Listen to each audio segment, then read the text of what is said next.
Welcome to the Tony Gaskins Show, best-selling author, celebrity life coach, and international speaker. The purpose of this show is to bring you motivation, inspiration, and education in the areas of life, love, and business. Thank you for joining me. Now let's get started. Hey, Tony Gaskins here, Office Chronicles, recording from the office on the go. Thank you so much for tuning in. Got a question today from a young man, and he says, Tony, my wife and I continue to fight, and it seems like we are getting into an argument every other day. No matter what I do or what I say, we always get into it, and I don't know what to do. It seems like I can't do anything right, and she's always mad at me. She's asked me to move out 2 or 3 times, and I've just about had enough. I love my kids. I want to stay with her for the kids, and I do love her, but it seems as if nothing I do is right. You know what? I want to tell you, sometimes you have a person who is just easily irritated. Sometimes you have a person who they love to find fault. They love to point the blame. You've done everything you can, but when you're married and you have kids, you have to give it every single shot that you can. So most often when I'm coaching couples on this issue, whoever the instigator is, the other person becomes engaged in the argument. The other person gives the same energy back to the instigator.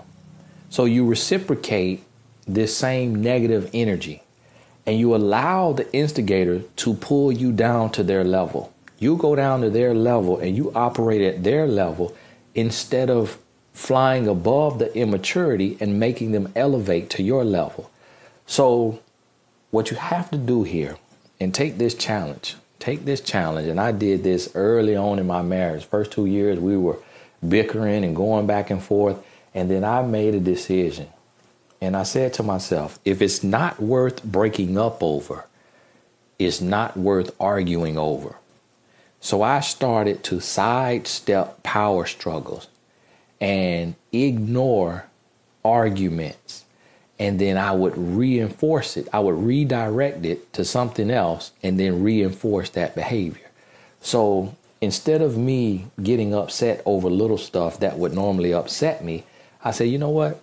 Is that a kingdom issue? Does that really matter?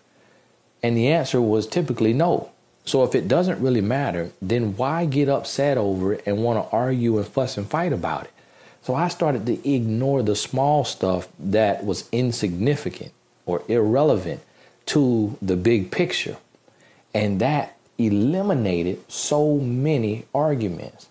And if your partner gets upset and wants to start an argument, which I really don't have that problem with my wife, it was more so me teaching myself. Like, she doesn't really just start arguments. And if she does get a little attitude, it doesn't last long. It's nothing major. But if your partner is trying to instigate something, what you have to do is you got to ignore it. You got to sidestep it. If you feed into it and say, what's wrong with you? What's wrong with you? Why are you acting like that?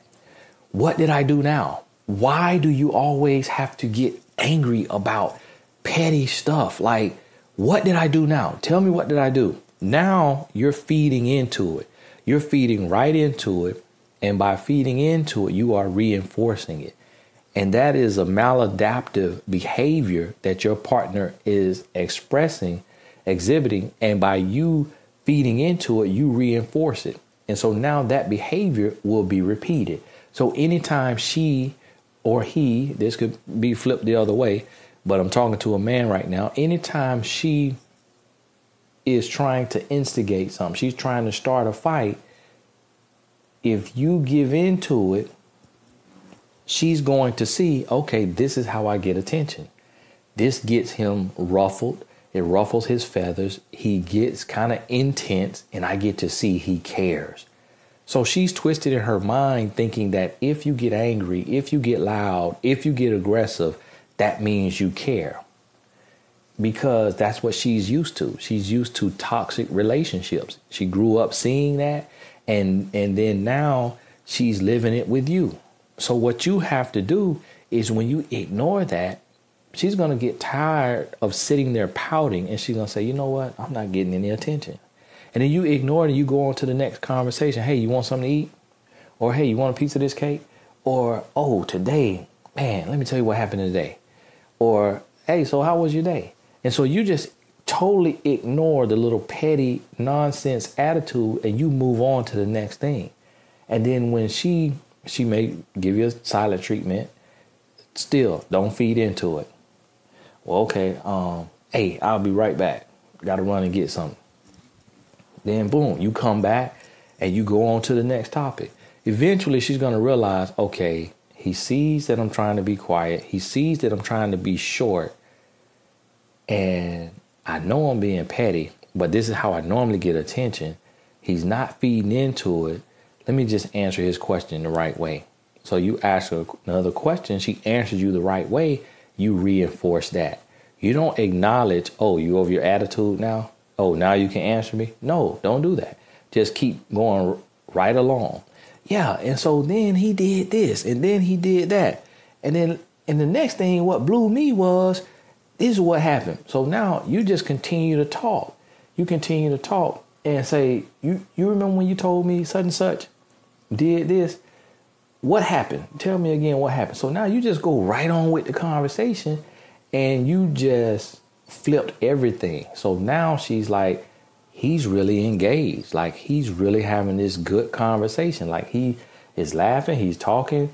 He's intense about this. He's hype about this conversation. Let me get in on this because I love to see this from him. So now she gets in on the conversation. Now you have reinforced the positive behavior. When normally that one little thing would trigger you and then the two of you just go down the road to destruction. But in this, if you recognize and you're the bigger person, you're able to ignore, then redirect to a positive conversation and then reinforce her positive interaction. And that will help you eliminate a lot of the arguments.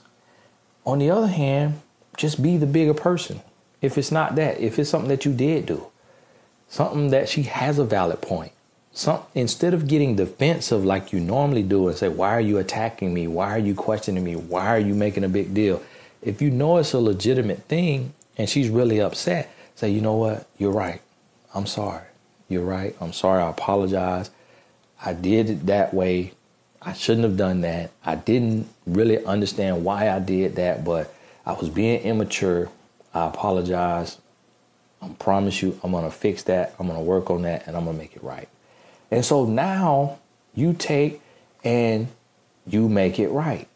So now when you take and you move forward and you accept the responsibility without getting defensive, without trying to flip the script, put it on her, without trying to make her feel crazy, without doing the Jedi mind trick and all of that, she's like, wow, okay, man, that was easy.